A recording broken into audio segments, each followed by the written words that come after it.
Assalamu alaikum aziz Türkmenistan vatandaşlarım.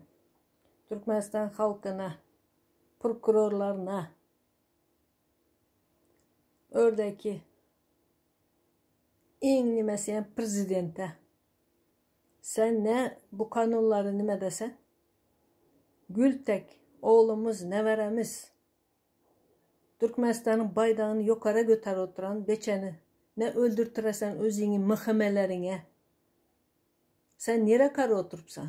Nerede kanun? Sen kanunu yerine getir. O oğlumuzu, neveremizi vurup öldürenleri tutup pazarın ortasında halkın arasında sulh edeceksin. Yani bu senin kanunun. Eğer şu kanunu yerine getirmesen biz halk olup senden bunun cevabını soruyoruz. Sen nereye karı oturupsan? Senin nevereni, senin nimelerini öldürseler yaka mı? Neredeki dal boyuk biletler götünden gelse boksa çıksın, judoya çıksın, başarsa çıksın.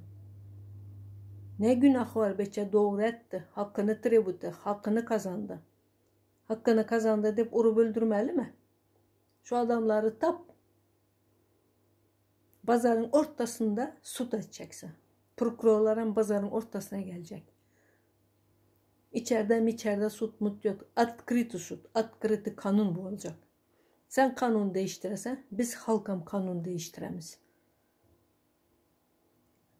Sen şoları tap, halkın önüne koy.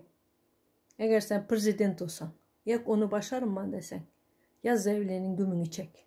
Gözümüz görmesin seni. Bizlerin neverelerimiz o. Perzentlerimiz. 14 yaşında gitti.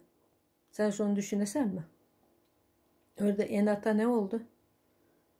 Birinci uçur Süleyman'ın enatasına bendeçiliktimiz.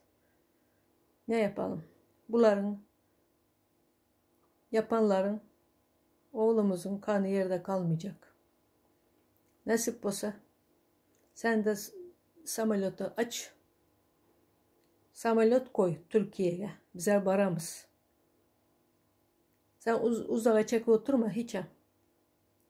Uzağa çekersen sen varıp duran korkaksan. Yeter. Bize bu zatların hem zadın, ondan önkü olanların hem senin bir senden cevabını alacağız. Seni bunda öldürmeyeceğiz. Yakıp öldüreceğiz seni. Yakıp.